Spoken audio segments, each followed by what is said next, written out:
All right, let's do it live on a game day Monday edition of the program. I am merely Bo.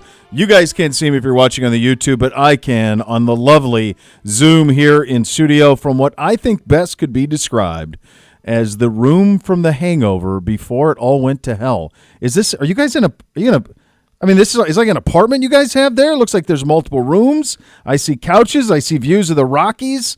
There's an indoor hot tub, an indoor-outdoor infinity pool, no matter what the conditions are. How's the vacation, buddy? Gibbe, he just said that we look like we're in a Vegas suite with an indoor-outdoor pool, hot tubs, all of these things. No, what a view. we're not. This view Denver's is stunning. a lovely city. It's been Are you guys sunny. in Aspen? I did a 5-mile hike yesterday that was fun. Saw my high school buddy. That was nice. Went to a place where I was able to get both ramen and tacos at the same time, and that made me very happy. They didn't bring them to you? Your butler? No. I had to, in fact, go off premises for such wonderful things. Listen, it's a nice downtown hotel. Denver's a beautiful city. We haven't seen any clouds. It's actually much warmer here than it is back home. I hope everybody's staying safe and staying warm. But yeah, it's been. Did Miss K survive the snow emergency? By the way, we're still like 7.5 hours from the game. I know you guys just got there. You got to feel like you're rushed. Very, very rushed. Yeah. All I want from Brown's Therapy is you and Gibby as Harry and Lloyd walking into Aspen after you get the new clothes. That's all I want. I mean, that will not be an accurate portrayal of what's going on, but that's okay. I'm in my mind. Can we do it? In my head? Yeah, in your mind, yes. Can I do it that way? Absolutely. That you guys are living your best life, and you're not, in fact, in Denver, but you're in Aspen. That you've gone skiing. Listen, it's a lovely town. It's very clean. The air is very crisp. It's very beautiful. The mountains are gorgeous. It's been great. Honestly, it's been pretty great. Well, how's everything else going out there? How's the team doing? Are they prepared? Are they acclimated to the height of the land, elevation, as it were? I think so. I mean, I went out there, and I'm just a man in his mid-40s, and did a 5-mile hike and significant elevation changes and all that. I felt fine, so I feel like young prime athletes should be ready to roll here. Is it warm there? It's 50 and sunny, and so when you're in the sun, it feels great. Oh, wow. And sun. We haven't seen the sun here in 2 weeks. We have not seen a cloud. Yeah. Did you know Denver trails Phoenix, only Phoenix, as the major city with the most sunny days in the United States of America, more than L.A.? That surprises me a little bit that it's more than like L.A. or Santa Barbara or something like that. I don't know if Santa Barbara counts as a major city. Oh, sure, yeah. What about San Diego? Was that a major city?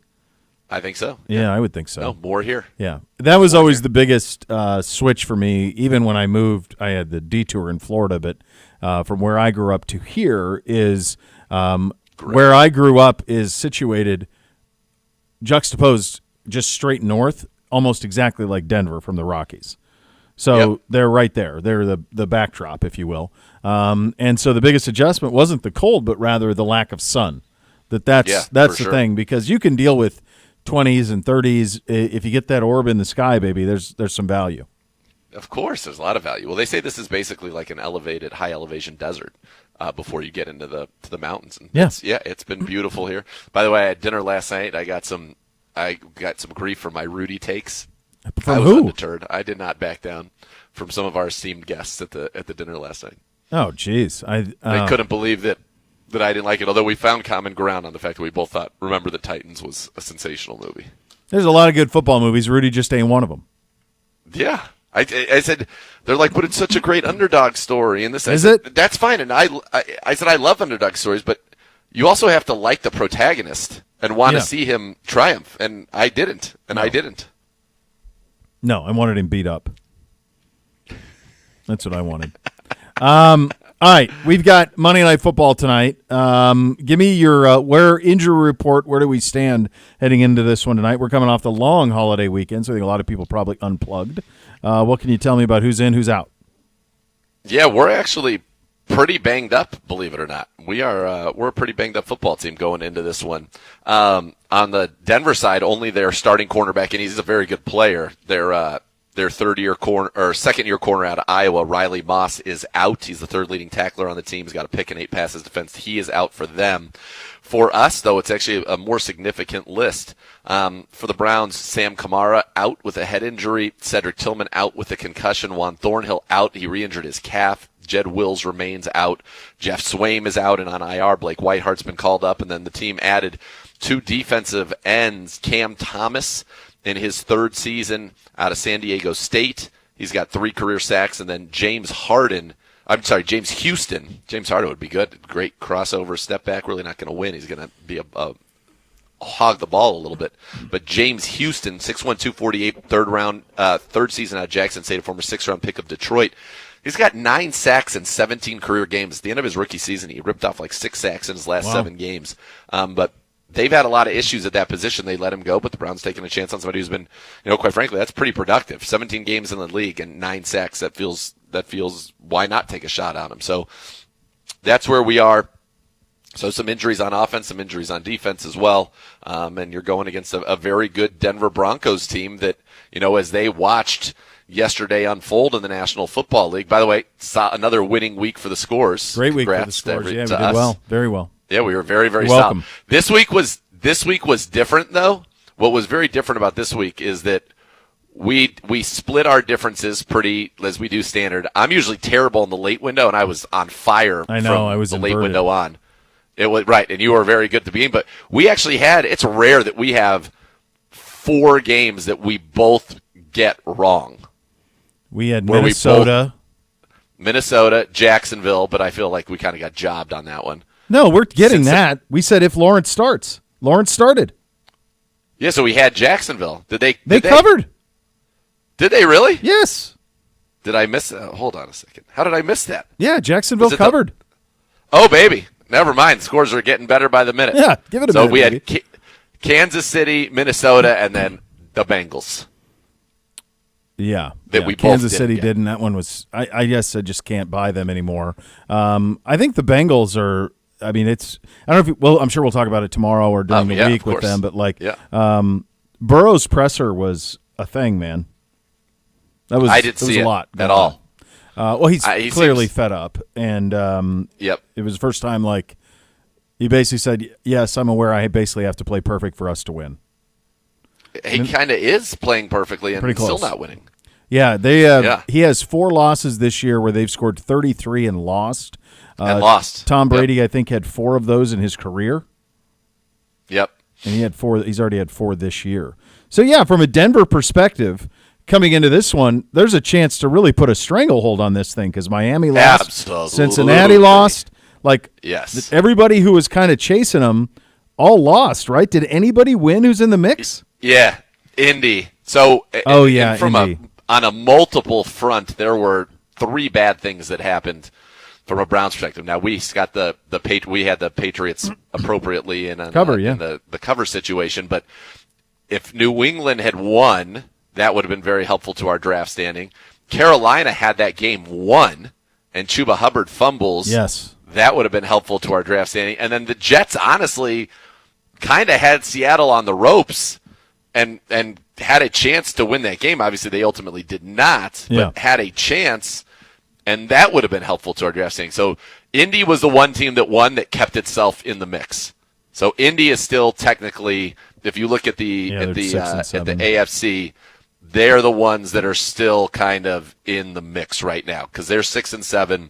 If Denver, if the Browns are to go out and beat Denver in this one, that's only a 1-game lead there. But everybody else, I mean, it's pretty much has fallen back. And, for the Broncos, if they win this and go to 8-5, you've got to feel pretty good about your chances here. If you're the Denver Broncos, that you're going to be in a great spot. Yeah, and I guess we should also say that Miami's not cooked yet either, despite the loss. At 5-7, they have a game in hand, so they could get to 6-7, but they don't have any of the tiebreaker stuff. No. So it was an interesting day in the league. I mean, you're seeing just some teams just kind of fall. The Falcons are just falling apart. Kirk Cousins, 6 picks, no touchdowns in his last 3 games. Why wouldn't you play craziness? Aren't you still in it? I don't know. Maybe he's better. I mean, I feel like if he has another one like that, you certainly have to see. I mean, that is just brutal. And Yeah. the Chargers are they're not pretty. They chug along. I thought the Eagles were very impressive yesterday. Were really I thought good, yeah. it was fun. I got to go, and I kind of sat at this. My buddy from high school, Mark DeServi, and went to this like sports bar, basically, where you could sit at the bar. They had TVs everywhere, every game on. And then in the area was a Texas smokehouse where you could smell the smoked meats. I love that. Taco place, like street tacos, all great Al Pastor. A burger place, a pizza place, and then a ramen and sushi place. So you could get all of those things in one place. You just walked over, got what you wanted, and brought it right back. It was amazing. Is this Great. like So a I gotta watch a lot of. I got to or watch. is this like somebody? No, it's this new. It's in the bottom of like a giant kind of office and apartment building. It's right by Coors Field, if it's still called Coors Field, Sure. where the Rockies play. And there's and right on the outside of it was a big ice skating rink, and it was all decorated up for Christmas. It was awesome. I was like, this place, I would hang out at this place all the time. Yeah, it's a good town. Yeah, very good town. Very solid. And that was walkable from the hotel. It was great. Is all of the the discussion around town, is it all Broncos? Is there any? Yeah, there are people in Broncos. There are people in Broncos stuff everywhere. Yeah. Everywhere. Yeah. I mean, that's when the Walton folks bought that, and they paid the price they paid for it. It really is it's just an incredibly valuable property in that they really own a whole region of the country. They're almost like the New England Patriots, except the space, the area for it is like times a million, legitimately. Yeah, like it's just an enormous geographical footprint that goes, I mean, God almighty, all the way to Phoenix, all the way up to the border. And sure. East and West about until you get to the Californias in the NFL, until you get to what, Dallas? Minnesota? Yeah. Like, it's a long ways Yeah. before you find another NFL team, and Denver kind of has all of that area to itself. So it's a monster brand, and you could see how they'd be excited about it. For us, this will be getting some satisfaction in the role of spoiler and having fun with Jameis. I mean, that's kind of where you're at. Yeah, that's exactly where you are, and you have an opportunity to really do that. I mean, that's a real thing that is on the table for you, and you certainly have hindered the abilities of the Ravens and the Steelers, and now this one for Denver. This is a massive game for them because it really it has to feel like a must-win game for Denver, not from a negative standpoint, but from a positive standpoint. We go out, we win this game, we take care of our business, we're going to be in a very good spot. So, yeah, I think it's a big one. National TV, Brown's been very good on national television, and you hope that certainly can continue. So, in terms of from the Denver standpoint, if you were to play the schedule game as it kind of plays out for them and assign wins and losses, they go us Colts next 2 with times out. There's a bye week in between. They get their bye. So us at home tonight, and then off, and then Colts at home. If they win both those games, they can book tickets at that point because then they go at Chargers, at Bengals, and then close against the Chiefs. But right. Quite honestly, like if they win the next 2, they're good. Yeah, and you said us and Colts. Us Colts, which is so that's a doubler. That's their direct, and the Colts are there. The Colts are a double. That's a double game for sure. Yeah. So that's where that goes. All right, lots to get to on the program today. Ben Albright going to join us here momentarily. Siciliano going to join Z in his palatial suite. We'll get you your matchups for this game as well. Where is Gibbe? Is Gibbe? Where's Gibbe? Is Gibbe gone? Is I he don't in know. with a masseuse? He was here. Where'd he go? Now he's gone. He's not loading in. I don't know. No, he loaded in on Saturday. So it's been loaded in for 2 days? For 2 days. Plenty of time. He's not at the stadium yet, is he? No, he was just here. No, he stepped away for a little bit. He'll be back for over-unders. I haven't even done those yet. Wow, look at that. He's got people speaking on his behalf. He's really living the Kev's life. on it. That's what my job is. So Kev's on it. Yeah, there you go. Your job is being the mouthpiece and whereabout keeper of Gibbe? just being a good producer and letting you guys know when you guys have questions what's going on. What is going on? Good Yeah. answer. Strong answer. Did he go down? I wonder if he went like down that. and got a little masseuse, a little rub down. Did he? I just want to know. I don't think so. He's dialed in. He's very What's he worried about? He's really amped to get to kick here. He's very excited for it. Why? You guys have had 2 days. Because I think he's ready. He's ready for it. What did he do He's yesterday? so locked in. What did what? What did he do yesterday? I have no idea. Said he ate at a great Mexican place. Taco Bell? I don't know. That's usually what that means. So there is very good Mexican food here. Yeah, of course. And they love their green chili. They think their green chili is top notch. Now New Mexico might have something to say about that, but that's the word here.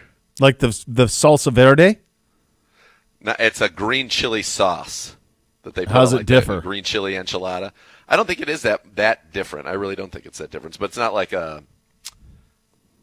by definition, a green sauce is a salsa verde. So I guess you could say that. I would say all green chilies are salsa verdes, but not all salsa verdes are green chilies. Okay. All right. Well, we'll get some reconnaissance on where. We need a Venn diagram. Yeah, exactly. What's going on with the salsa verde and how Gibby's rub down's going. Those are the things I'm interested in. Your hot topics today are presented by University Hospitals, official healthcare partner of your Cleveland Browns. Ben Albright, our buddy from KOA out in Denver, will join us coming up next. We're off and running. You listen to Cleveland Browns Daily. It's brought to you by Bally Bet, sports betting partner, your Cleveland Browns, now live in Ohio on 850 ESPN Cleveland.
OBM, the provider of copiers and document services for your Cleveland Browns. They'll tackle any size office. Call 216-485-2000 or visit ohiobusinessmachines.com. Time to head on the Twisted Tea Hard Iced Tea hotline. Our good buddy, Benjamin Albright, host, reporter, NFL insider at KOA out in Denver, and he joins us there. Ben, thank you so much for taking the time, buddy. Let's just start with this Broncos season, and as someone who's on the ground floor with it, when, if ever, did you think this type of year was possible for this team? Well, I thought that this year could be certainly better than the sports books were making it out to be.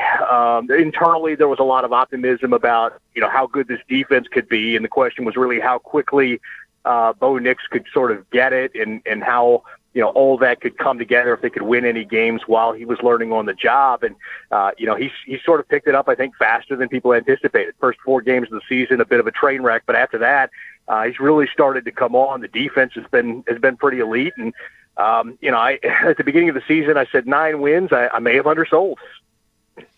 Ben, when you look at the development of Nix and, the fact that since basically he's got 8 touchdowns, no picks in his last 3, 11 touchdowns, 1 pick in his last 5, what kind of has clicked for him and allowed him to be that efficient and really that effective?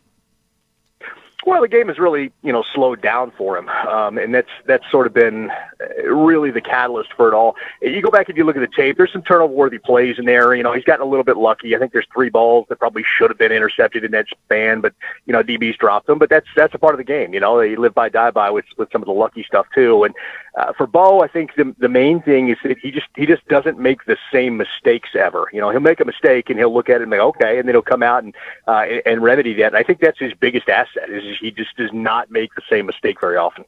No, he doesn't. And the other thing that I'm curious if others will pay attention to this around the league when they're drafting quarterbacks or sorting it out.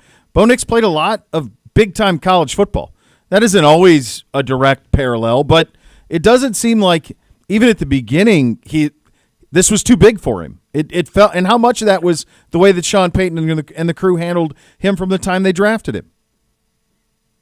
Yeah, I definitely don't think it was ever too big for him. The game was a little too fast for him maybe early on, but, having that much experience, I think, helped. Denver is one of the youngest teams in football. I mean, they're the 3rd youngest by age team, in the league right now. And so I think having that much experience certainly helped out and helped build him into the leader he needed to be to walk into that locker room. I will say that, that much experience isn't the be-all, end-all. If it was, we'd be talking about perennial all-pro Case Keenum. Case. The backup extraordinaire, getting some good ad work as well. Let's talk about this defense that has been so good. Top 3 scoring, top 3 in total yards, number 1 in the red zone. It's a team they're going to certainly play some man on you, and they're going to get after the quarterback. They're going to blitz you. What makes this defense so effective, and they're getting so many different guys to the quarterback, it seems? Well, it starts up front. It really starts with Zach Allen, up front, being able to tie up so many blockers, one of the highest double-team guys in the league.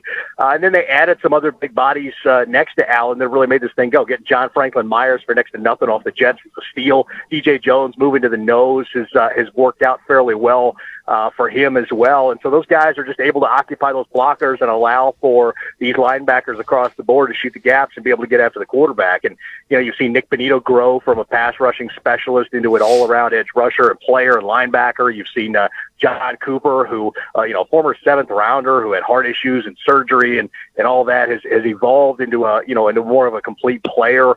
And you look at what they're getting out of the inside backers. Alex Singleton goes down and it's next man up. Cody Barton steps up, and Cody Barton, of all people, is out here playing out of his mind. So it really starts there, and that allows that secondary, which has a lot of talent in it, Pat Surtain and Jaquan McMillan, Riley Moss, guys like that, to be out there on an island. You guys have seen this defense before. It's essentially the same thing Joe Woods ran.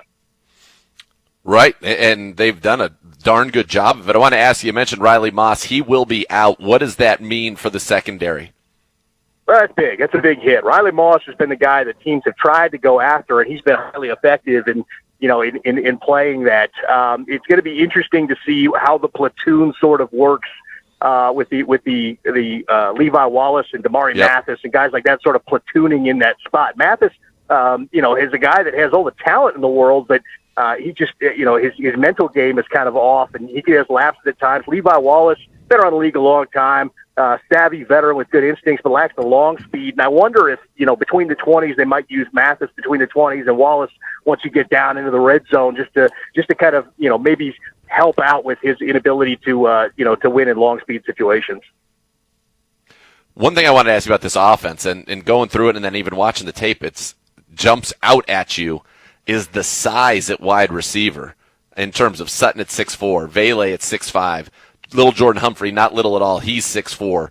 Franklin's a guy with a lot of speed. Mims isn't big but has speed, but they've got three kind of giants and then two guys with a ton of speed. What do you make of this receiving core, and how much is that? Was that something by design? I know Vele is a 7th-round pick, but the guy's playing great, coming off a career-high 80 yards last week. Sutton's been on fire of late. He's had 6 more catches or 70 more yards in 5 straight. Just, it almost feels like they can play a little bit of bully ball with you at the wide receiver position. Well, they do like that. They like guys that have the size to go out there and dig out a safety, if they're going to run the football. So that sort of helps. Sutton's the number one receiver if this team really had a number one receiver. Vele, though, is kind of emerging into that role. And if you're a wagering type, you might look at the Vele props tonight, just a heads up there. As far as the little Jordan Humphrey thing, they use him too much. I mean, he'd be a practice squad guy anywhere else, but he's Sean Payton's guy, and he knows the offense, so they use him a little too much. He's unreliable. When he gets the ball and makes the catch, he's a load to bring down in the open field, which is nice, but there's been a lot of mental mistakes there from him, and so, they've gotten away from him the last couple of weeks after overusing him several weeks before that. Ben, obviously, when you are in year 2 with Sean Payton and you have this type of start to the season, the idea here is make sure you finish it. You got this game with the Browns tonight, then an off week, and then they got the Colts. You play the schedule game, you say, boy, you get those two, and you're in sweet spot. Is there that sense of urgency for the Broncos to take advantage of the way that the schedule lays out the next couple weeks? Oh, absolutely. Yeah, this team, I mean, when it started the season, I think everybody was kind of looking at this as a win on their schedules, but the Broncos are sort of looking at themselves as the spoiler for everybody, and it's playoffs or bust. I mean, if they don't make the playoffs at this point, this would be a severely disappointed team and fan base. The schedule plays out really well. You do have a couple of tough games down the stretch. A Chargers team that's a tough out. You've got a Bengals team that scores a lot of points. They're not getting a lot of wins, but they're scoring a lot of points.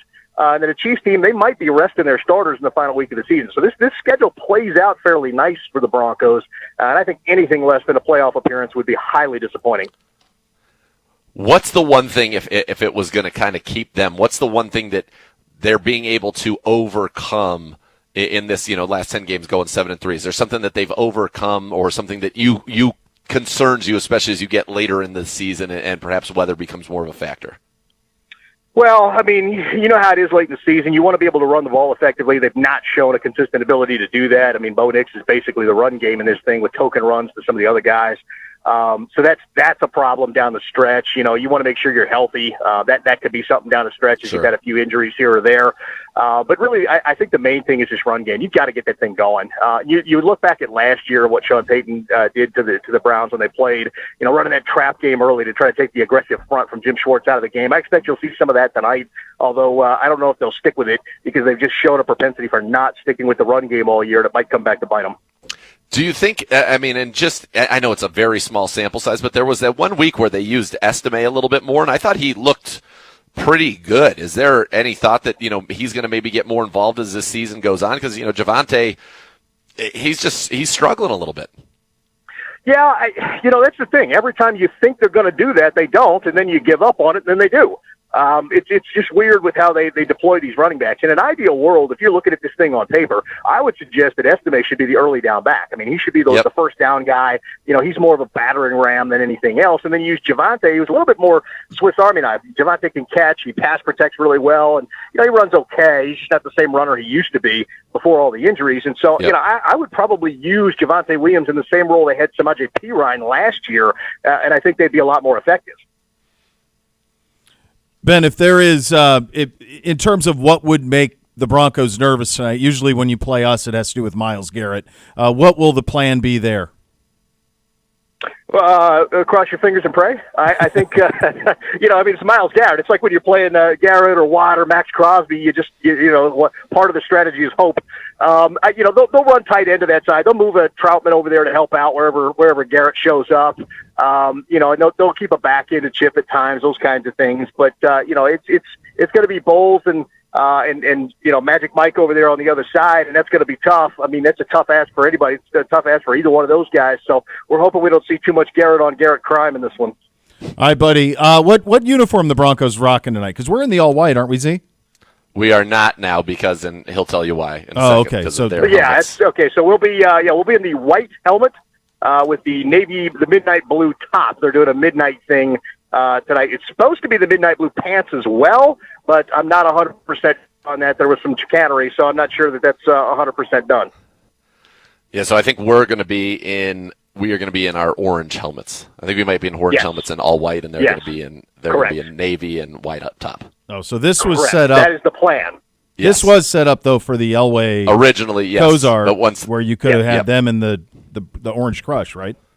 Oh, it would have been great. Yeah, that's the thing, and the fans are mad about it too because they love that retro throwback uniform. But the best. I do like these white helmets. These white helmets are at least fairly sweet. So this will be fun. This will be a second best if we can get the best uniform combo. All right, good stuff, buddy. As always, thank you for your time. Greatly appreciate you. Absolutely, guys. Take care. All right, there he is, Benjamin Albright, host, reporter, Broncos and NFL insider at KOA Radio, the Broncos flagship out in Denver. We'll play a little over and under game coming up next. You listen to Cleveland Browns Daily on 850 ESPN Cleveland.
And Bo here for my friends at Jim Beam this year to celebrate with Friendsmas. Jim Beam wants to share a little cheer. So you purchase any bottle of Jim Beam family brands, received a $10 rebate to yours towards your holiday festivities. Whether you're getting together with friends or at your favorite bar, buying ingredients for cocktails at home, or visiting the Jim Beam Friendsmas shop, Jim Beam is here to help you have the very best Friendsmas ever. Visit JimBeamFriendsmasRebate.com to learn more and redeem your $10 Jim Beam Kentucky Straight Bourbon Whiskey, 40% alcohol by volume, copyright 2024, James B. Beam Distilling Company, Claremont, Kentucky. Drink smart. Hello, Gibby. Hi, boys. How was the rub down? Give it. Excuse me? Well, that's where you were. You got a little rub. Got yourself loose. You got a big game tonight, Getting ready, buddy. man. Did hydration, very important. I did not do that because I was drinking a lot of Jack Daniels on Friday night. Jack Daniels. Jim Beam, you mean? Jim Beam. Man. Jim Beam. Yep. Sorry. Yep. Totally It's okay. screwed it up. It's all right. Had it in my head. It's all right. How dare you? It's all right. It's all right. All right. Jim It Beam. happens. It happens. Gibby, Beam for and full Coke. disclosure, we haven't talked since Gibby was looking for tequila cocktails from us on Thursday night or Wednesday night. Wednesday Was that night. Wednesday Yeah, night Wednesday. when you were looking for Wednesday night. tequila Yep. cocktails? Yeah, it was fantastic. I loved chauffeuring my daughter and my wife around at the end of the night. I was That like, I would okay, pay for. That I would like to see. We're done. We're done. It's midnight. We've been here for 5 hours. It's time. That's a wrap. It's time. Like this is. I know it's a reunion for the city of Olmsted Falls, but we're done. We have not done anything on the game yet. If you guys, I mean, I've done a lot on it, so if you have any questions, I'd be happy to answer before we do over-unders. So, what did you like? I don't understand why, when the biggest mismatch on the field was your receivers against their corners, that you didn't throw the ball. Like, I honestly felt, I was joking with Siciliano. I said if I was quarterbacking this game, the Buckeyes would have won because I would have rejected every play call that came in. I would have been in shotgun, and I would have just thrown it to Jeremiah Smith. And if I did that every play, I feel like we would have won. So, Get him involved. Do you Like, remember get him a when, handoff. Get him something? you remember when Michigan lost in 16 and Harbaugh did this? Remember this? He was this far short on the JT Barrett play. Yep. So I contended at the time that broke Harbaugh. So in 18 they get 17 they lose, 18 they get bombed. That was a decent Michigan team. They got bombed by Dwayne Haskins. Yep. And Harbaugh was a defeated man. I mean, he was not the same, didn't have the same spirit, none of it. Well, I think the same thing happened to Ryan Day in 2021. When after Michigan finally beat Ohio State, Jim Harbaugh went to the podium and said, "This guy's born on third base. Okay, he hasn't had to earn anything." And he talked about toughness. And I think it's a little bit like Ryan Day as Marty McFly. And if you call him chicken, he will race you at anything. And I think he hears a lot what's written and said, and he hears people say you got to run the ball to beat Michigan, you got to be tough or you can't beat Michigan, and he equates toughness with running the football. And that's the only thing that you can say. It makes no damn sense. They were double and triple teaming Jeremiah Smith most everywhere he went. But guess what? They have two other NFL receivers. So throw it to Emeka Ibuka, throw it to Carnell Tate. They're both going to be in the league. Emeka Ibuka is going to probably be a first-round pick. Like, throw to them if you can't throw to Jeremiah Smith. Somebody's open. So I thought it was the most impotent approach offensively I've ever seen. I think it's the biggest loss in the game ever. I think the only thing that saves it is the fact that you get a 12-team playoff, but that bails you out for the time being, but not long term. What does this do to their path? It makes it more difficult. Obviously, the three goals they have: beat Michigan, win the Big Ten, win a national title. Those first two are now gone. My guess is they'll be the 8th seed, and they will play probably Tennessee or somebody like that in Columbus on the night of December 20th or 21st. Okay. And then if they win that, then they would play the 1? They'd play Oregon the 1, provided Oregon beats Penn State this week. So that's the path. So that's still out there for them. They still have more talent than most of the teams in the country. Who's going to be the 5, do you think? Notre Dame. So they probably have to go Oregon, Notre Dame, and then Texas in a row? Texas or Georgia. Somebody like that. So it's a formidable path. Yeah, but it should be. You know. Go ahead. Yeah. The interception at the end of the fourth quarter by the linebacker in the end zone. Jack Sawyer, the D end. Yeah. If Ohio State comes back and wins that game, is that one of the top 5 plays in the game? Well, because In the it's history of it? It's also the tight end can't be more open. And he Correct. just dropped. He engaged the tackle, and then he just dropped and made an all-time play. But if he doesn't do it, it's a touchdown, and it's over.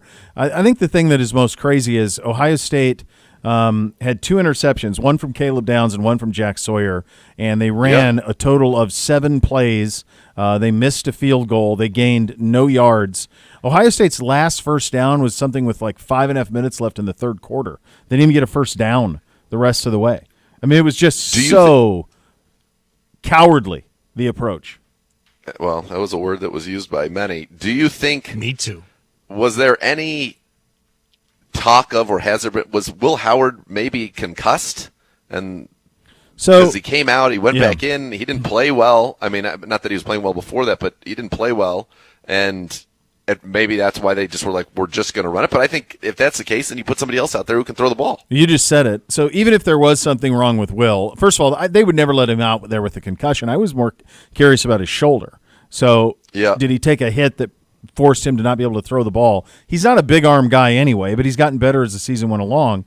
But the thing that was really interesting to me is if he isn't right, then you've got 3 more 5-star guys behind him. And Devin Brown's been in that operation for 3 years. Julian Sayin is the one who's the future of the program. He was the number 1 quarterback in the country last year. I mean, Dwayne Haskins one time in 2017 when J.T. Barrett went out, they put him in the third quarter of the Michigan game, and he threw some darts. And that's what allowed for you to beat Michigan up in Ann Arbor. So the fact that they didn't trust these other quarterbacks, if Howard wasn't right, it still falls at the feet of coaching. Agreed. Where do you rank this in terms of big losses? I think it's the worst Ohio State-Michigan loss in the last 50 years. And I think the only thing that keeps it from being one of the worst losses in the history of the program, because Michigan sucks, and they were without They're their best 21 player. point favorites at home. They were without their best player on defense and Will Johnson. They were without Kosen Loveland, their best offensive player, the tight end. They didn't have either one of those guys, and it didn't matter. Their quarterback threw for 62 yards and threw 2 picks, and one of them in the red zone, and they won at Ohio Stadium. So the only other ones that are in the vicinity, 69, Ohio State wins the national title in 68 with the Super Softs, and then they lose in 69 in Bo Schembechler's first game in Ann Arbor. That's a tough one, but you already had won the national title the year before. 95 is not a great one, but that Michigan team with Tim Biakabatuka was a little bit of a sleeping giant. A lot of people want to say 96, but the crazy thing about 96 was the next year Michigan won the national title. So they had a ton of talent. Chucky Charles Wood. Woodson's on that team. Brian Griese's on that team. They had a bunch. Amari Toomer, I want to say, was on that team. They had a lot of talent in those airs. He's a Concord de La Salle guy, your neck of the woods. Yeah, so, of course. I don't know. I think it is. I think the only thing that saves them is the 12-team playoff. And if that wasn't this year, this would be an absolutely brutal offseason because there's not really much Ohio State can do.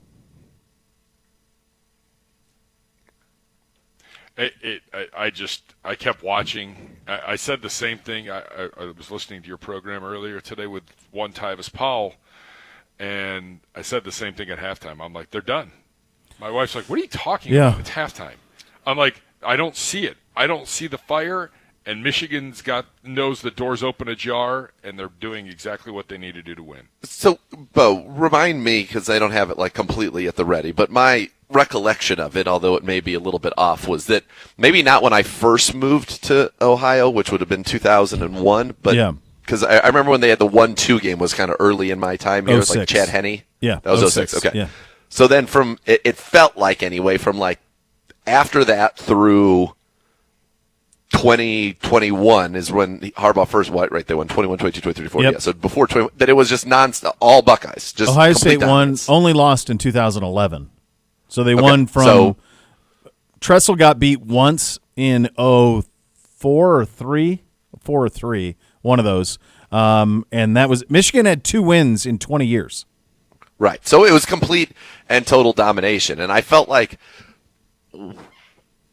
as the bully, Ohio State has been very good, and they had a certain swag, like we're just going to win this game, and they would go and they would win the game, and they would play confidently. I think last year's game, you mentioned 21, and I think you have that obviously because that's the first one. But last year's game, when it had all the stakes of, okay, they can't cheat anymore. They were on our signals. That's why we lost. And then when Michigan won that game too, I think that I saw as just an observer of football, I saw an Ohio State team that was playing much more not to lose than they were playing to win, and they were playing with fear as opposed to being like, we're 21-point favorites. We are such a better team than the team that is on the other side of the field, the team that cannot throw the forward pass. And I thought they played scared as opposed to just going out there and being like, we're the alphas and dominating. Well, that's it. Yeah, I mean, that's where I don't throw around cowardly lightly. I mean, it was a very cowardly approach. You had the better team. This wasn't last year's Michigan team, which won the national title, which was loaded. Had 13 draft picks, right? First-round pick at quarterback. Like, last year Michigan was real. This year's Michigan team is not. In fact, the only strength they had were their two defensive tackles who are both going to the league, and Ohio State ran 14 times for 34 yards right at them and just kept doing it. I mean, it was just stupefying to do something like that. And I know the one thing that people want is you want to fire coaches, but I'm just going to give you some of the realities of it real quickly here. You're going to take upwards of, and by the way, the Ohio State $20 million roster, so does everybody. Sure. Michigan's got a $20 million roster. There's nobody out here doing it for charity, okay? Every roster they paid multiple millions for. So you got to pay 25 to 30 on the roster. You got to probably pay another 10 in recruiting inducements, because that's the price of doing business now. So now you're in 30. Ryan Day's buyout is 38. Okay? You also would have to buy out his staff. That's probably another 12. So that's 50. All right? So on roster and coaching buyout, let's say you just wanted to do that, you're $60, $70 million. Minimum. Yep. Maybe upwards of 80. Okay? 80, all right. Now guess what you got to do? Now you got to hire a new coach. Guess what that's going to take? 10 years, 100. Okay? So now you're 150, 60, depending on what the total number is, on a transaction. Who is the one common denominator who pays for every one of those? Boosters. Yep. It's not the school. There are certain boosters down there Ohio State cannot take money from anymore for various reasons. Okay? They're tapped. Okay? You watch Landman on Paramount? $5 trillion a day, the oil industry. Texas A&M can buy out coaches. Ohio State does not have a never-ending supply of oil. They're tapped. They're tapped. By the way, do we know, like on the flight, I asked you, I go, have we done a welfare check on I that? did. Like, I talked not to him. answering anybody. He's not pleased. He feels maybe he's calmed down, but his immediate aftermath, Bo, was he wanted change. He needed change. He's going to have to start fundraising then. Get your lemonade stand up. Because all those folks are tapped, man. Cup. Yeah, it's fun. Like, anybody can come on here and yell about fire people, but, like, who's paying for it? You going to donate? That's where it is. It's true. That's the sport at the moment. I mean, it is. I thought that it was one of the most. It was just watching. It was just like stunning. I got into Gibbe's car after I was almost frozen to the core getting out of my car. I saw him there, so we sat down and we watched the end of it together. It was stupefying. It was just stupefying. Yeah, he tried to massage a win. Like, he tried to win 16-13 over a team that can't throw the forward pass. Instead of just beating them 31-7. It would be like if Conan the Barbarian walked into the, because there's a part of it that's very similar to Gladiator, and boy, was he quite good at it. Walked in there against a severely inferior opponent, was kind of like, do you mind if I win this game? Yeah. Do you mind if I win this fight? Like, is that okay with you? Like, I'm just going to kind of bat at you a little bit, and it should work, right? As opposed to just going in there and being like Conan the Destroyer and destroying him, or the Barbarian and being barbaric. Yep. No. He was like Conan the meek. Conan the Meek. Yeah. Impotent. All right, Not great. You guys ready for some over-unders? I will say this, Absolutely. and again, I had, I support all the people out there who support Ohio State, those who support Michigan. I have friends on both sides of the aisle, as it were. I did think that Portnoy's 3-minute unhinged rant after that game was unbelievable content. Unwatchable content. he's Unbelievable. yeah, I mean, it's even like there isn't anyone on their side who thought they'd win. No. The kid, you would have loved this. Here's my set of texts with the kid from that game, and it was a great bit that he was doing. He goes, so when they scored early, he goes, early, this one could get ugly for us. They're so good. It's so early. And then I was like, well, you're playing well. And he just wrote early, still early. Very, very early. And then they scored extremely early. He said, really just a feeling out stage. Very, very early. And then after they got the touchdown and it looked like they were going to win, he goes, it's very early, Nathan. No reason to get excited. I said, yeah, very early. He said, little early to get excited, but we have a puncher's chance now. By the way, there were like 10 seconds left in the game when he That's said, a great we have bit. a puncher's chance now. That's a good bit out of him. Yeah, that wins. And then the last one was put chances at a win at about 17. I'm pretty sure they had won the game at that point. And then he said, is anybody checking on S? Which was very funny. Yeah, no, not It's very early. Nothing to get very excited early. about here. That's very funny. Very early. It's a good bit. All right, you guys both went 4-1 last week. It's a good job out of you both. We're dialed in right now. We're dialed in. Yep. Gibby is now 4 games over 500. Z, you are 2 over 500. All right. You had Gibby. Wait a second. Yeah, Gibby's Oh. 30 and 26. You're 29 and 27. Yeah. Right. I'm one back. One back. I thought I heard 2 back. No. Wait a second. 2 games over 500. He's 4. But Got it. yes, 1 game back.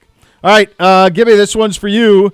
We're going to start at the quarterback position for the Denver Broncos and Bo Nix, and we are looking for a completions, passes completed. Passes completed. Our over-under is 22.5. A A lot of short under. stuff. A lot of short I'm going to stuff. go under. All right, under. Forget that. I think we have to go under on that. Dr. All Z? right, let me hold on. Hold, please. Oh my God. No, you got Not it. even This is important stuff, Gibby. We're getting down to what they would call the nitty gritty, and this is no time for just being willy nilly and flying around just by the seat of your pants. So Bo Why Nix, not? I'm doing that right now. and it's working for you. Yeah. Bo Nix would have gone under this in 5 of the last 8 games, but over in He goes each way over. of the last 2. Yep. I'm going to go over. I feel like that's part of us winning is him having to throw the ball over. Next. Over, under. All right, Jameis, where do you, No, Dr. Z? Faith, that's good for what I was saying was good. You're saying these just going to be turning around and handing it off because they're dominating us in the second half. Don't let your Pittsburgh peepaw prowess. He had to be You should have unsufferable heard him yesterday. yesterday. Oh, he my was God. out of control. Probably out owed of Permane control. brothers. I Yes. want you to know this is the first time I've seen Zagura in like 3 days since we got here. I asked him yesterday. I said, what did Gibby do yesterday? He goes, I don't know. I had no idea. I'm I living. saw you yesterday, Driving. dude. You dropped off a recorder to me. That's right. Yeah. After you taped our pregame player interview. That's right. There you go. All right, Jameis, pass That's the only yards. time. Jameis pass yards are tough ones. I can never quite get the sweet spot on this. Sometimes I'm I way dropped too the dinner high, and too crashed low. last night. We're going to go Jameis pass yards, 249.5, Dr. Z.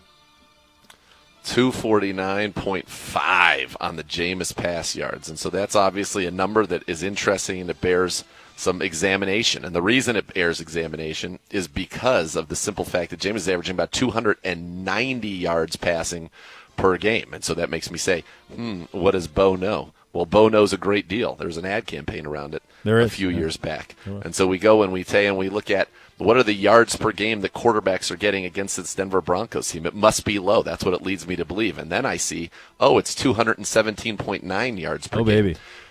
However, in 3 of the last 4 games, the opposing quarterback has gone over the 260-yard threshold after not doing it in any of the first 8 games. I believe in Jameis Winston. Do you, Gibby? Over. Over, I believe is what that one was, yeah. Over. I'm going to go under. So you don't believe in Jameis Winston? I do. You don't believe in the Browns. It's just going to be a day of Bo Nix just handing the ball off and 3 and outs Maybe for the we're Browns. going to hand the football off. 3 and outs for the Browns, and Bo Nix hand the So football now off you're all saying game. we can't gain any yards on the ground? This is unbelievable what Gibbe's doing. This is sad. Bo, I mean, It's how I'm used to it at this point. it's Used to it at this point. By the way, you're the listening PPP to transformation is complete. You're listening to 850 ESPN Cleveland, a good Karma Brands station. a lovely WKNR station. Cleveland. All right. Gibbe. Oh, next. Over, under. All right, Gibby, this one for you. Jerry Jeudy in his return to Denver. Receiving yards, 85.5. No Tillman.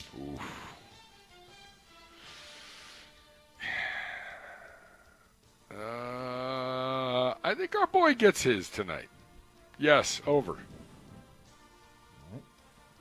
Nothing I'm Z? saying today is going to make any sense, but that's all right. You said it, brother. Yep. You said, I'm actually going to go under here. Yep, there we go. And the reason is I feel like with Tillman out, now, for it to happen, I think the Browns are going to have to be very creative with where they deploy Jerry Jeudy, and I think you're actually going to have to get him in the slot quite a bit, which is possible, but it's easier when Tillman's out there. The problem is without Tillman, Jerry Judy's your number one outside receiver, and I don't think have as much flexibility to go inside with him. And so what does that mean? That means that sounds like the signs right there. The signs. Jerry Jeudy is now the sign. So Pat means Pat Surtain. Pat Surtain, one of the best cover corners in the league. Pat Surtain is now the sign, and I think that is a problem. I think that you're going to try to get Jerry Jeudy the ball. I think as a coaching staff it's important to get him the football, but I think Pat Surtain, and that's going to be a tough matchup, and I think the ball's going to go elsewhere. Jameis goes where the ball is, directed to go. I think you need this to be a big Elijah Moore game, and I think you need to be a big David Njoku game, and in addition to running the ball as Triple P is outlined. Next. Over, under. All right, your sacks, your interceptions, your fumbles. The number this week, Dr. Z, is 4.5. Under. Yeah. I mean, Bo Nix, I think, has been sacked 19 times this season. Gets it out quick. That is not a robust number, and they don't turn the football over. So Yeah, I've been burned on this I'm going under. I'll follow Nathan's lead. All right. Next. Over, it's our first under. similarity, Gibbe. Gibbe, back to you for the actual 42.5. On. Quick under out of Gibbe. All right. Dr. Z. 42.5. I'm here to be entertained on Monday Night Football. I would like to be. I've I'd flown love it. across the country. I've spent many, many days, horas y horas. We spent 40 days and 40 nights here in Denver. Yeah, so That's what it feels like. I am ready for this to be over. I'm acclimated. Did you see Brown's therapy with you guys bouncing around Aspen, you and Gibbe, as Lloyd and Harry? She just gives you exactly what you asked for. That's all I wanted. So good. All right, those are your over-unders. Second hour of the program up next. Andrew Siciliano going to join the program from Z and Gibbe's Palatial Suite in lovely downtown Aspen. Your keys to the game, the matchups, it's all coming up. You listen to Cleveland Browns Daily on 850 ESPN Cleveland.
For car, truck, or motorcycle accident that cause you injury, call the injury lawyers at 1-800-ELK, Ohio for a free case review. Elk & Elk's proud partner of your Cleveland Browns. And now we head back to a palatial villa in the Four Seasons, Aspen downtown. Zagura and the play-by-play voice, Andrew Siciliano, joining us. Andrew, what is the square footage on that villa? Is it, to me, I'm only watching on a screen on Zoom. It looks like it's about 7,500 square feet. It's lovely. I don't know the square footage. I'm bad with that, but it's got the fire pit, it's got the hot tub, it's got the view of the mountains. I thought the private elevator was a nice touch as well. That's how you keep Gibby out. Does it have Mike Tyson's tiger in the bathroom? No, that's We haven't seen. Keep your heads on a swivel. Next week. That's next week in Pittsburgh. Pittsburgh, yeah. But I am in the room next door, by the way, so I can, if I get close enough to the wall, hear this show. Oh, baby. The room next door. Yeah, well, that's what a treat. They lot should of people charge dream of double that. for rooms that get to hear Cleveland Browns daily live. It's fantastic. you get entertainment too. I mean, my God, what else do you Certain want? hours of the day, I may not stand close to the wall, but during these 2 hours, obviously. For both of you guys, we have not played in forever. Forever. This is a weird scheduling snafu, is it not? I don't know if it's a snafu. I look at it this way: if the schedule had been flipped, or the record had been flipped, and this were an 8-4 team, or 3. What are we? We're 3-8. 3-8. Yeah, if this had been 8-3, this would feel like the biggest Benny ever for a team making a playoff run to get healthy, and the same would go for the Cincinnati game, which would not have been flexed off of TNF with that and the Christmas weekend as well. So I do think it's time to get healthy, but I don't know that the team necessarily did get healthier. Seems like it went the other way. We did not. I think you have to look at the positives, and that is you relish the opportunity to play in primetime. I know you guys must be excited for the Nance and Romo next week in Pittsburgh. You heard that, right? So I did not hear that. Yeah, Nance and Romo on Sunday in Pittsburgh. They made that announcement yesterday. Our track record in front of Nance and Romo is not good. Not good. Okay, the fact that it's been 21 years since a regular season win in Pittsburgh aside, I thought you'd be happy for that. I'm looking at it this way: there are 3 games consecutively here that aren't necessarily standalone. 2 of the 3 are, but there's something with significance. The team played well last week. You're coming off a win, so I'm embracing that opportunity. And for me, growing up, I'll say this: the Denver Broncos ruined my childhood. Yeah, they did. I am of a certain age where 86 and 87 and 89 stunted my emotional growth as a child and now subsequently as an adult. And so this game, I've called Rams games here for the preseason, which doesn't mean anything. This game to me means something. So, let's go. By the way, can you tell, fresh as a daisy? He's bouncing, ready to go. Night, he's bouncing off the wall. Just a short flight from L.A. Yeah, came in from L.A. He's looking at it. Watched games on my own couch yesterday. It was fantastic. Firing on all cylinders. He's bouncing. Ran on the beach yesterday morning before the 10 a.m. kicks. Got right to the spa. We went to an awesome breakfast place this morning. Yeah. I observed him have a very pillowy croissant. It was lovely. Now the crazy part is we're walking on our way over there, and we walked by some young gentlemen who did not look to be the most athletic I've ever seen. And so good. And this guy says to Andrew and I, walk by, like, do you guys? What do you say? Are you guys athletes? Do you guys play sports? Yeah, are you athletes? It was like a couple of 13-year-old kids. Okay. Okay, and so Andrew says, not well. And I said, not in a long time. Yeah. And then the kid out of nowhere tells me that he's going to beat me in basketball. He goes, I'm going to make a 3 over your long legs. You're just walking down the street? We're just walking down the streets of Denver. to breakfast. Is there a rim? We're at like a train. We were kind of at a train station. We were crossing over the rail line, walking back behind Union Station to find this restaurant. And these 3 kids. Is there a hoop anywhere? Or how was No, that's what I said ball. too. And we're talking like, if I could be blunt, like a 13-year-old, 5'10" chubby kid. Yeah. No. And he tells Nathan that he's going to stick 3s over it. And I go, that's not going to happen. What is going on I was like, that's not going to happen. And he goes, I would beat you in basketball. I go, no, you wouldn't. And then he said that he would stick 3s. And I turned around and I go, look, self-belief is very important, and hopefully it serves you well. Just accosted. He's trying to walk to breakfast. And he's like, I'm going to smoke you in hoops, dude. On a Monday morning, shouldn't you be in school? Yeah, another great question. Yeah.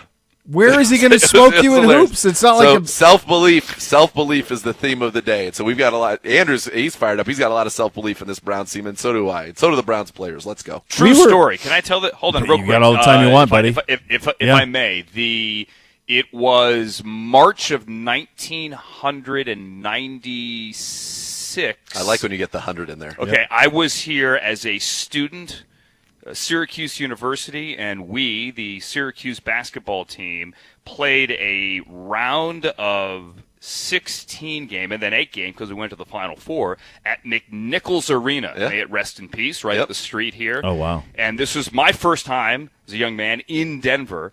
And McNichols Arena was on the same footprint as what was then Mile High Stadium. Yep. Shared a parking lot. So yours truly, considering, again, the Broncos ruined my childhood. And in many ways, the Browns did as well. I walked over to Mile High, and I spit on the building. True story. 21 years old. hey, good. who is that? Is that a John Wallace? That was the John Wallace. Syracuse? John Wallace. 96, yeah.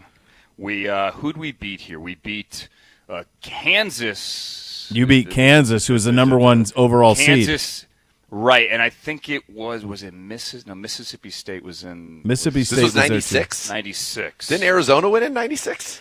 Arizona. We lost to Kentucky. Kentucky won it. Yeah, Arizona won in. Kentucky 96. Arizona was Arizona in 97. 97. Yeah, Right, when they right, beat yeah. all the ones. And But they no, beat Kentucky. Kansas, who was also the number one. Kansas or lost to they- Syracuse, and then they lost to lost to Rhode Island too, maybe in like '98. But let's get back to the Syracuse beat side of it. UMass, and then we beat Mississippi State, and then lost to Kentucky at In the final. old Brendan Byrne Arena. Yeah. Fun fact.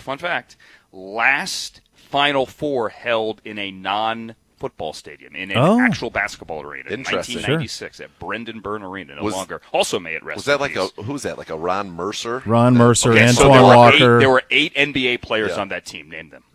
Ron Antoine Mercer, Walker, Antoine Ron Walker, Mercer. Ron Mercer. Yep. Roderick Rhodes. Was there a Tony Delk? There was Tony Delk.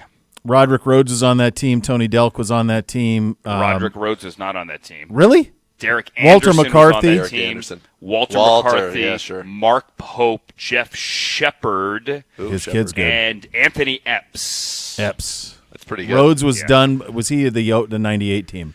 He must have been 98. My Arizona yeah. team's claim to fame, which was the very next year, was that they beat all 3 1 seeds en route to winning. So in that season, 95, the 95-96 season, Syracuse, we played Christmas Eve Day at the McHale Center and beat Arizona on our way to No, baby. Hawaii. Instead of loot. On our way to Hawaii to play in the Rainbow Classic. Zago was Yes. probably Jim- there, and he was nonplussed. He was nonplussed. No, Boeheim did it right too. Like Arizona in December, Boeheim. then we'll go to Hawaii for a little bit. That's Yeah, smart. Smart job out of him. What did you make of yesterday's events in the National Football League, Mr. Siciliano? That is a broad question. I will say this. I'd take a I'll go broad back to answer. What you just said, Bo. I did watch the entire Joe Burrow press conference live, Yeah. and it was dark as can be. That's what I thought. Like Really? you could see. I mean, you could see the soul leaking out of his body on the podium. Yep. Where he basically said, I have to play at the absolute peak of my performance for us to win. He didn't say it in a and therefore bleep the rest of this locker room. He didn't say that. But he just said, I know that I have zero margin for error. And some days I play better and some days I don't. And he also kind of admitted that because the defense is so bad, he feels the need to take risks that he has not taken in the past. And that the next 5-6 weeks will determine who should and who should not be here and who we can and cannot rely Jeez, on. I know, it was crazy. It was dark. They are broken defensively. The flip side of that is what we saw from Russell with our own 2 eyes last Thursday. He's good. I got the utmost respect for the guy. He took a beating Oh, my against God. the Browns. Yeah. He took a beating again yesterday, and he's a pretty darn good quarterback. He's right playing now. very They got well right something. now. Yeah. I'll say this, and I'm pretty sure I was talking with our good pal Chris Rose yesterday. They've had 10. The Bengals have had 10 picks in the first 3 rounds over the last, I don't know, 3 or 4 years. He said 7 of them on the defensive side. Yeah. So to be that bad on defense with that kind of investment that's a pretty big indictment on that process. We all know that Bengals do not like to. They don't pay their own players. Be kind. They don't like to open up their wallets that No. often. Zach Taylor has 2 years left. I like Zach Taylor a lot, both personally. He was with the Rams, Yeah, he was and with I the think Rams. he's a good coach. I don't know what they're going to do, but they have to have some tough conversations. Well, that's the other thing you think about is Lou Anarumo was like the hot. He was a hot DC. Mm-hmm. Yeah, Yeah, and their defense is dreadful. Another great dude. They have some very tough decisions to make and conversations to be had. As for Saturday, real quick, I was the one. Nathan and I were talking about the Will Howard thing. Yeah. I honestly thought he wasn't the same after that hit, and I know Devin Brown has 50 passes thrown in anger in college football, but Yeah. for Pete's sake, I would have kept him in there because Will Howard was not the same, and I don't know if that's why they kept running the football because they didn't trust him. I don't know if he was checking Yeah. into runs. I know the one Ohio State game I did this year, I had a conversation with Chip where he said, listen, Will Howard is our run game coordinator. He basically may have that assistant coach title. Like, we trust him getting us into the right play. I don't know, and I'm not suggesting that they ran a concussed player out there. They would not do that. No, they wouldn't But do you that. could pass a concussion test and then still not be right. Something wasn't right. You know, the only pushback I'll give you to that is the best drive they had came after he got hit in the 2 Which is minute a fair point. right before Yeah. half. That was the best drive they had when they went tempo and threw it every time. And it was they had Because they threw the ball. They threw the ball. Duh. And so I don't know. It was just cowardly approach offensively. There's no other way to really slice it. It was bad. In terms of the other things from this weekend, Philly over Baltimore was a monster game in the afternoon window. Ends up being relatively convincingly. And then the game last night where we talk about the end of the 49ers, the Bengals, this is the end of the Niners. It's done. That's the end of them being in the mix. I mean, now at 5-7, looks like McCaffrey could be gone for the year. I have not been one of these people that has said, oh, no. Once they come back from the bye, history dictates they come back from the bye and they blow everybody out and they go on their run. I just haven't seen it with this team. I feel like the Niners have two kinds of teams, ones that stay healthy and go to the Super Bowl and ones that don't. And this year, it has simply been a team that is not going to stay healthy. Decimated. They're not going to be good enough to win. I think the fascinating thing is that I'm a big Brock Purdy fan. This is the offseason where you got to pay him. And is he unfairly judged differently because of the overall failure, health-wise as well, of this team? That's the conversation. And it's not getting better for them. You know, Debo seems like he is on the significant downside of his career. Trent Williams might just retire. He hasn't been playing. He's banged up. Warner's banged up. CMC's got to be. You feel like it's got to be ending the near the downside for the end of his run. It sounds like he might be done for the year now after what happened last night. Yeah, but I mean, then it's like, what is it? And I'm surprised. I thought from the videos his Achilles, it looked like his calf exploded, and they were saying PCL. They're in a brutal spot, and it's just decimated by injuries. I mean, in this game they didn't have Trent Williams, and obviously he's dealing with a personal tragedy as well, and certainly thoughts go out to him and his wife. No Bosa. Ayuk's been on IR for forever. Yep. Purdy's banged up. Half of their line, I think, was banged up, and he's getting just beaten up. It's wild. Left tackle, left guard. Yeah, it is a perennially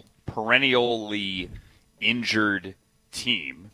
And, I mean, why do you think that is? Cue up the sports talk radio. Let's get a new training staff in here. I mean, every town, every team has that same conversation. I'm not going to suggest that, but they've had a string of bad luck. And also, people point to the cash the Browns have spent this year, and they have not been shy. Obviously, they spent the money, and it was all in. The Niners, I believe, I was talking to a cap guy a couple of weeks ago who suggested if you look at the cash the Niners have thrown in during this season, including the Ayuk deal, the Lenore deal a couple of weeks ago, the Niners have actually, he thought, had spent more than the Browns. Yeah. So, I mean, my point being, they've spent a lot of money on this banged-up roster. All right. One other thing we didn't have a chance to discuss was the end of the Bears game on Thursday Night Football and what happened that followed. The biggest mismanagement of clock we've seen in an NFL game in a while, and we have it a lot, but it was certainly on a very short list of that. I still don't understand what happened the play before Caleb. The play that Caleb took the sack, I still don't understand if they – because it was like nobody blocked. So I don't know if the center snapped it when he wasn't supposed to. I have no idea. But then that. So then after that's over, Eberflus has his Friday presser, and then they fire him. Now Kevin Warren is doing a Zoom right now and saying that they let him do the presser because they hadn't made their decision if they were going to fire him yet. How's that possible? And that they didn't necessarily want to delay the presser because then everybody would start speculating. Come on, they already were. The crazier thing about that as well is, from what I understand, so let's say that presser was set for 9 Central, 9 local on Friday morning, which is when it normally is. The Bears the Bears beat writers hadn't received the link from PR at like 8:58 to get in, and so they were emailing, hey, are we still doing this? And then the link was sent. And if you see Eberflus on the podium, I mean, he knew, but he didn't know. But he had to sense it. He had to sense it. My opinion about the end of the game is a little bit different. I think Caleb mismanaged it. I also think the coach mismanaged it. So I think the play call came in slow from Thomas Brown in all likelihood. Caleb then tried to change it, which you clearly don't have time to do. Yep. They couldn't get lined up. And then Eberflus at that point at like 10, you have to go, all right, this is a total failure. We're going to call timeout. Yes, and of course. Even though this would be 5 yards longer than the kicker's career long, this is our best chance right now. Shot. Just run out there and try the 50.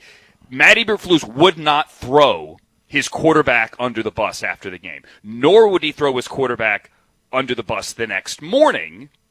And the result was people pile on Eberflus, who is responsible. He mismanaged the end of the game.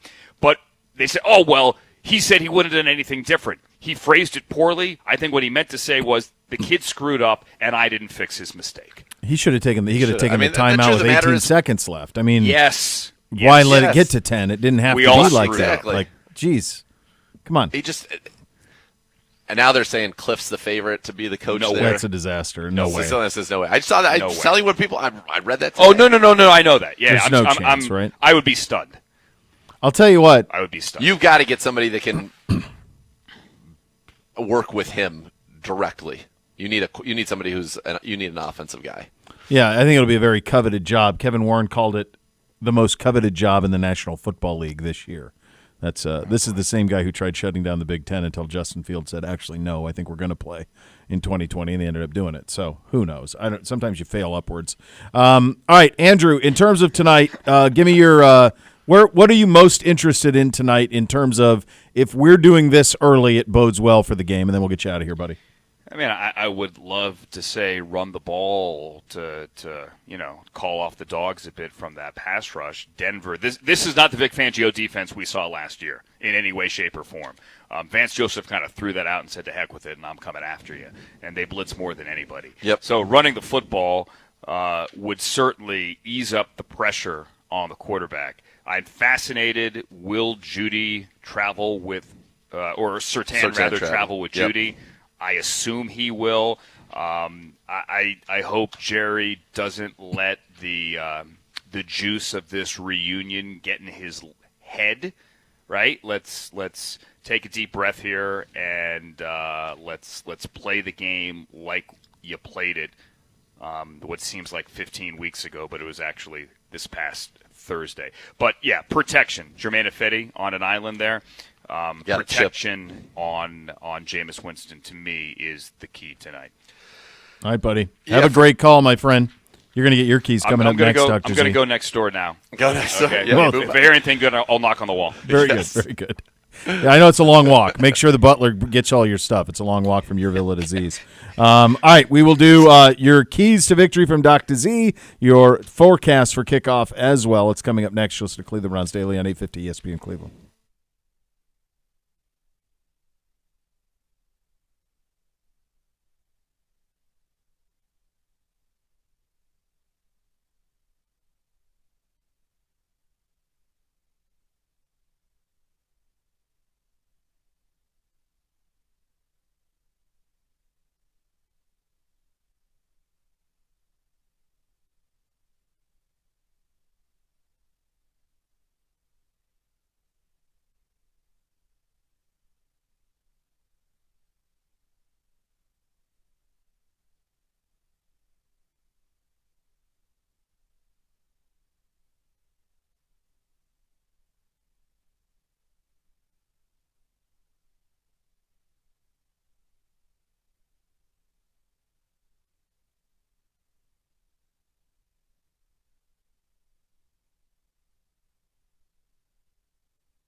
Looking for ways to spoil your favorite four-legged friend this holiday season? Join Barking Backers, presented by Milkbone, the fan club for dogs. Join Premium by December 15th. Guarantee your kit delivers by the holidays. Score an extra box of treats and be entered to win a photo shoot and 2025 calendar with your pup. Visit barkingbackers.com to join today. Tonight's forecast out in the Mile High City.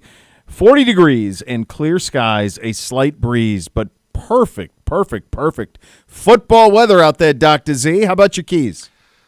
Yeah, it's beautiful. It's going to be a beautiful day for football. My keys are simple. This is kind of, you're going to have to do a couple of things. You're going to have to do them well. The first thing, you're going to have to take care of the football. The Broncos this year, when they win the turnover battle, 5-0. The Broncos this year, when they lose the turnover battle, 0-4. That seems to be a real inflection point for that football team. So you need to win the turnover battle. That requires you to take it away from them and to also take care of the football when you've got it. The other thing is, when we score 20 points, we win. We've only done it twice, and we've beaten the Ravens and we've beaten the Steelers. Well, guess what? The Broncos this year, when the opponent scores 20 or more, what's their record? 0-3. When the opponent scores 19 or less, they're 7-2. So that, to me, is a critical thing. You've got to get over 20 in this game. And so that's going to require efficiency in the red zone. That's hard to do. It is the number one red zone defense in the NFL. They have been stingy. They've been very tough on wide receivers this year. They've been tough on big plays. But this is a very important game to take care of the football. It's okay to grind it down. It probably does favor what the path to victory for the Cleveland Browns, honestly, probably favors the under in this game. Yeah. But you need to win the turnover battle.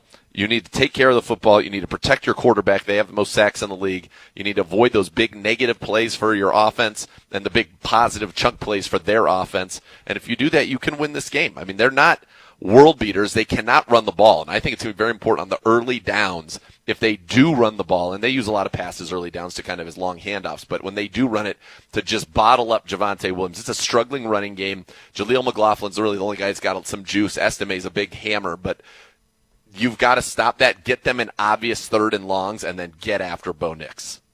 Yeah, I mean, it's kind of that way, and there's a lot of things you like about the matchup. And quite honestly, at the beginning of the year, we would have said we would be in opposite places, right? They would be the team at 3-8. We would be at the team chase, in the middle of the playoff hunt.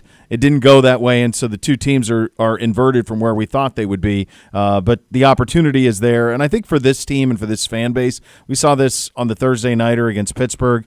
It's just to provide some joy. Jameis is fun to watch. The guys love playing for him. They love playing with him. As long as he's the quarterback, you got to defend every blade of grass. And so I think it can be a fun night for everybody, fun night for the fans. And to play spoiler out there, they've certainly spoiled enough. And I'm certainly not drawing a parallel between what they took from Andrew and everybody and all the Browns fans in the 80s to this. This is a regular season game in an otherwise lost season. But if you can spoil something for Denver, do it. And so you have an opportunity to do that.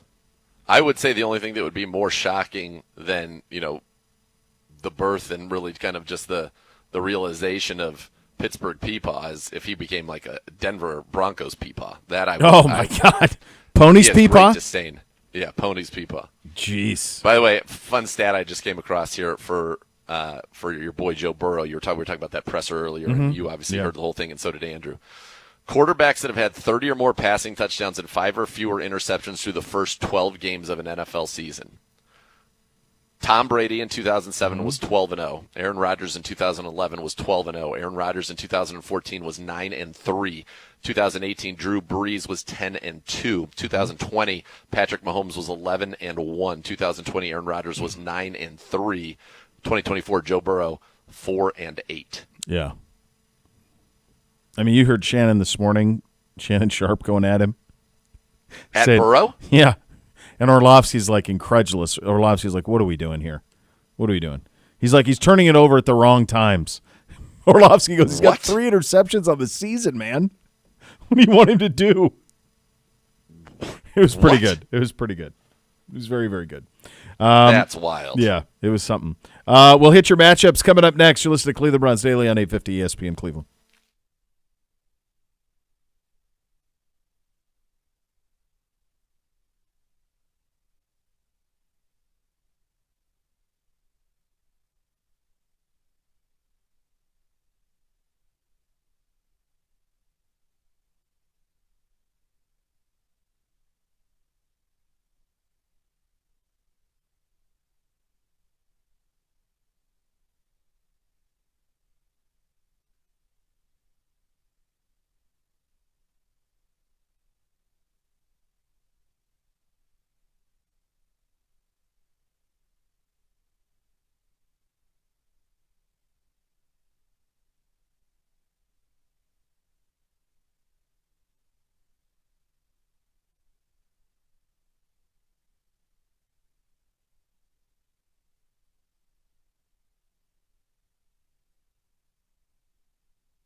Boost your game day this season with the Ballybet Sportsbook app. Place your first bet of $50 or more. Get $150 back in bonus bets. Ballybet, official sports betting partner of your Cleveland Browns. Time for the matchup. The Browns offense versus that Broncos defense and vice versa. For the details on that, we turn to Dr. Z. All right, it's a very good defense of the Denver Broncos. You look at this team right now, and I use a green highlighter if they're top 8, top 10 in the league and something, and basically all their defensive stats are in that range. Number 1 in sacks, number 3 in points per game, number 6 rushing defense, number 9 passing defense. They are the number 3 total defense. They give up just 4.7 yards per play. That's at the top of the league as well. They have 9 interceptions. That's 10th in the league. They're the number 1 red zone defense. They're the number 1 goal-to-go defense. So they are a very, very good defense. They're going to play a 3-4. They've got a couple of big guys up front, Zach Allen and John Franklin Myers, who are their defensive ends in this. They both have 5 sacks this season. They both have double-digit quarterback hits this season. Then they got the big nose tackle, DJ Jones. They got backup Malcolm Roach, who's a rotational player at the nose. He's got 2.5 sacks. And then you go to the second level, their outside linebackers, who are their pass rushers. You get Jonathan Cooper, the former Buckeyes, got 7 sacks. On the other side, Nick Benito's got 10 sacks. So a career high for him. Speed off of the edge. They can do that very effectively. Then they've got their third-rounder, Jonah Ellis, their rookie. He's got 4 sacks. The other side, the other backup, he's got 2 sacks. So it's no surprise. They lead the league. They've got 44 sacks already this season. The Browns have been sacked more than any team in the league this year. 47 times have the Cleveland Browns been sacked. Great secondary led by Pat Surtain, the 2-time Pro Bowler. Jaquan McMillan is playing very well. He's got an interception. P.J. Locke plays a lot for them as well, as they'll play kind of McMillan in the nickel, Surtain and Riley Moss outside. No Riley Moss, so that means Levi Wallace, who is a veteran guy who's been a Steeler for the last couple of seasons. He's going to be on the other side of Pat Surtain in this one. And then they've got Brandon Jones, their third-rounder out of 2020 from Miami. In his first year with the team, he's already got 2 picks on the season. He's playing well. So Cody Barton, 74 tackles at the linebacker position. They've got another linebacker who's been a big good blitzer, Justin Sternad. He's got 3 sacks this season, all career high. So this is a defense that's just playing at a very, very high level under the tutelage of Vance Joseph. And I'm pretty sure isn't Jim Leonard on this staff? I think he is, right? Yeah, he's the passing game coordinator and defensive backs coach. Yeah, there you go. Was Michael Wilhoit here? Was Wilhoit a Buckeye? Or am I making that up? That doesn't mean anything. Linebacker? No, I don't think so. No. Wilhoit? Greg Minuski. Yeah. No, that doesn't. Greg Minuski on the staff. So, yeah, it's a good defense. I mean, we're going to have to protect the quarterback. Got to get the ball out quick. You're going to have to run the football, which has been tough to do. They're giving up just 3.8 yards a carry, but you're going to need Nick Chubb. I think you're going to need the tight end. You know, a couple of teams that have had success throwing the ball on them. The Raiders got Brock Bowers going over. He had 90 yards in a game. Kelsey had a big game against them as well. But, I mean, you talk about no 300-yard quarterbacks this season, only 2 100-yard runners and 1 since week 1, which was Derrick Henry. 2 100-yard receivers, Zay Flowers and then Jacoby Myers last week. And they've only allowed 2 tight ends over 60 yards. This is a stingy defense. Dude, I'm just looking at some of this. Like, they give up next to nothing on the ground. Nothing. I mean, Baltimore got them a little bit, but the rest of the it's nothing. It's a bubkiss. It really is. I mean, they just shut people down in the ground Yep. game. Outside of, you got to go back to the Chargers in Week 6 to find another team that ran for over 100 yards on them. Yeah. Other than Baltimore. No, they are quite formidable, and then you have to go back to Week 1 to find another running back, a solo like Derrick Henry did to rush for over 100 yards. Jeez. How about the other side of it, our defense versus this Denver Bronco offense? Yeah, so Bo Nix, he's going to get the ball out quickly. He distributes it around, but like I said, I've been talking about it. It's shocking. They've got huge wide receivers. Cortland Sutton, the former Pro Bowler, the second rounder out of SMU, he's got at least 6 catches or 70 yards in 5 straight games. He got 2 100-yard games in that span. He is playing fantastic football of late. Last week it was 8 catches, 97 yards, and 2 touchdowns. He leads the team with 57 catches, 744 yards, and 5 touchdowns. They've got another guy who was their 7th rounder out of Utah, Devon Vele, who's 6'5". Last week, 6 catches, 80 yards, career high. He's got 32 for 361 and a touchdown. And they got little Jordan Humphrey, who's 6'4", 225. So they've got 3 monster-sized receivers, and they got the speed of Troy Franklin out of Oregon, who many people thought was going to go in like the second round. He's gone in the fourth round. And then they've got Marvin Mims, who was their second rounder last year out of Oklahoma. Nix is playing fantastic football since week 3, 16 passing touchdowns, 3 rushing touchdowns, just 2 interceptions, and a record of 7-3 on the season. 65% completion, 16 touchdowns, 6 picks, a 90 rating. He also leads the team in yards per carry and rushing touchdowns, 4.7 yards a carry and 4 rushing touchdowns. At running back, Javonte Williams is their leading rusher in terms of yards on the season, 445. He's got 3 scores. He also has 37 catches out of the backfield. Jaleel McLaughlin's averaging 4.3 yards a catch. And then Audric Estime, not a lot of carries, only 38, but he's averaging 4.7. They'll play 3 tight ends and a traditional fullback. None of them have really been a factor in the passing game. Troutman is the leader with 9 catches for 150 yards touchdown. But they'll play 2 tight ends, and they get big and they get physical, and then they got their big physical wide receivers. Now, they haven't been as good at running the football as you might expect. 23rd in the league. They're 22nd passing, 23rd total offense, but they score. They do a good job of not getting sacked. He's only been sacked 19 times as Bo Nix. That's the 4th fewest in the league.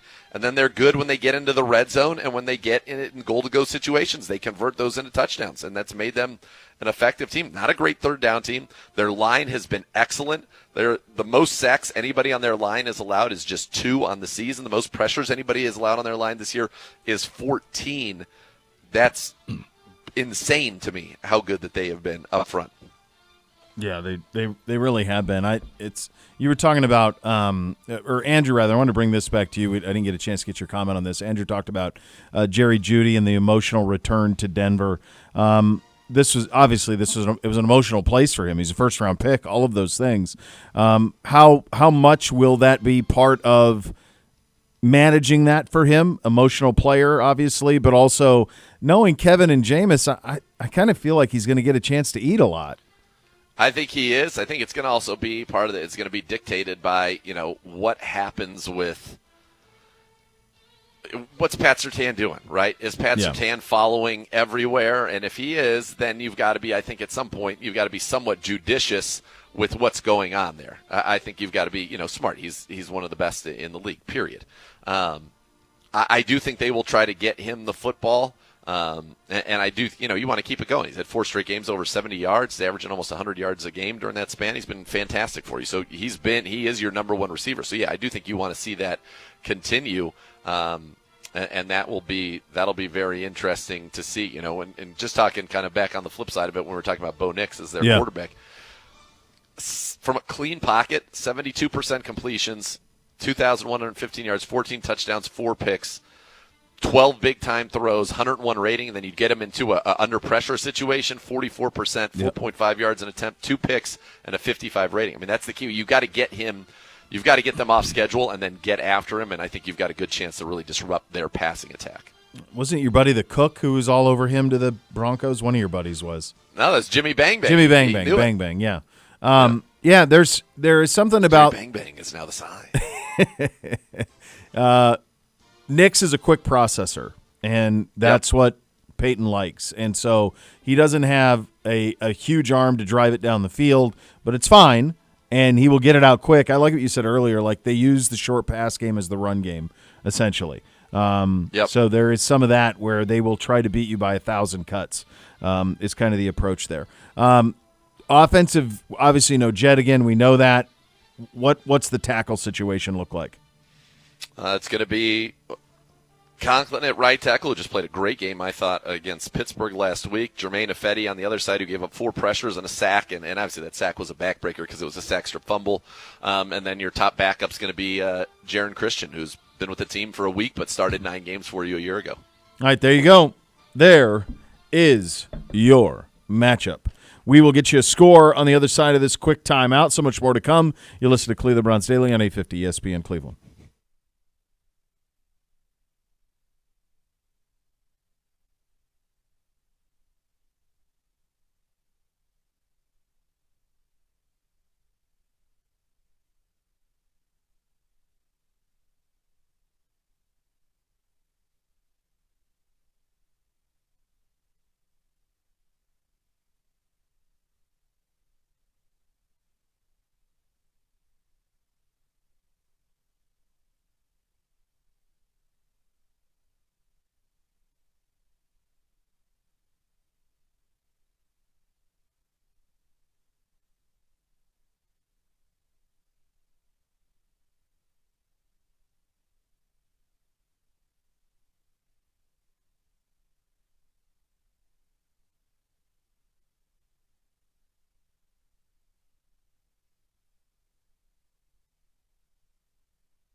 Leaf Filter, the official gutter guard of your Cleveland Browns. Go to leaffilter.com/GoBrowns to schedule your free gutter inspection and receive your exclusive promo offer. That is leaffilter.com/GoBrowns. Visit today. Tonight on the University Hospital's Cleveland Browns radio network. At 4:30, it is Browns Game Day with Ken and Gerard. And then at 6:30, it is the Browns Kickoff Show with Andy and Tyvis. And then at 8:15 tonight, kickoff from Empower Field at Mile High with Andrew, Z, and Gerard. Guests on the network tonight, Coach Stefanski, Myles Garrett, Joe Buck, and Kurt Warner. I would think this would be special for Myles, and that I'm sure one of the people he looks up to is Von Miller. And Von obviously plays for Buffalo now, but made his hay in Denver as the both Texas A&M guys. To me, that this would be a special place for him. Yeah, sneak peek. I talked to him about that, and I said I was going through my phone looking at some pictures, and after that 2018 game, he and Von Miller exchanged jerseys, and I asked him if that was a special thing and if they still stay in touch, and absolutely they do, and they're good friends. And so, yeah, I think that obviously that's in the back of his mind for sure. Did you see Pate out there? I haven't seen Peyton Manning or Peyton Manning. Neither one of them. Neither one is out there? Go to the Cherry Hills neighborhood, and then they'll be bouncing around, I'm sure. I don't know if it's a Manning cast tonight. Of course, I will pause the television and then catch up with you guys and listen to you and Andrew. But no Manning cast, G-Man? No Manning cast. Wow. No Manning cast. So you'll probably see him at the game then. I bet he takes his kid. Oh, that'd be great. Yeah. You'll probably get to see him at the game. Give him some notes. Manning. I will give him some. 2 minutes. 2 minutes. I enjoy what they did. Well, I'm going to talk to him about the performance that the Wilson brothers turned in. I thought that was the peak Manning cast. That was Apex Manning cast for sure. All right, buddy. It is the Browns. It is the Broncos. I am seeing 6.5 in favor of the boys in the orange and blue. Yeah, I think our defense is definitely up to the task to keep this one close, and I'd love to see, a D-Hop field goal win it late, but I think even if that isn't the ultimate outcome, I do like the Browns side of it with the benefit of those little 6.5 that you just discussed there. So I like the Browns in this one, and I think I'm going to say they are going to pull it out. I'm going to say 23-20. Yeah, that's that number. What is our over-under is 42.5. Just because I'm anti-Gibbe, I'm going to go same with you. I'm going to go 23-20 Browns. But I think that's right around where it has to be for us to win, is that type of game. And if you get that, then I think you got a heck of a chance. They're not overpowering, nothing like that. You should be up for it. You should be able – their defense is really good, but it should be a good game tonight out in Denver. And for your guys' sake, I certainly hope so. Travel safe, buddy. Thank you, brother. And we will see you tomorrow. And, of course, keep it locked right here, and we'll have it all afternoon long. The next level is coming up next. 30. Thanks for listening, everybody. Cleveland Browns Daily, 850 ESPN Cleveland. You've been listening to You guys both down. Daily, a production.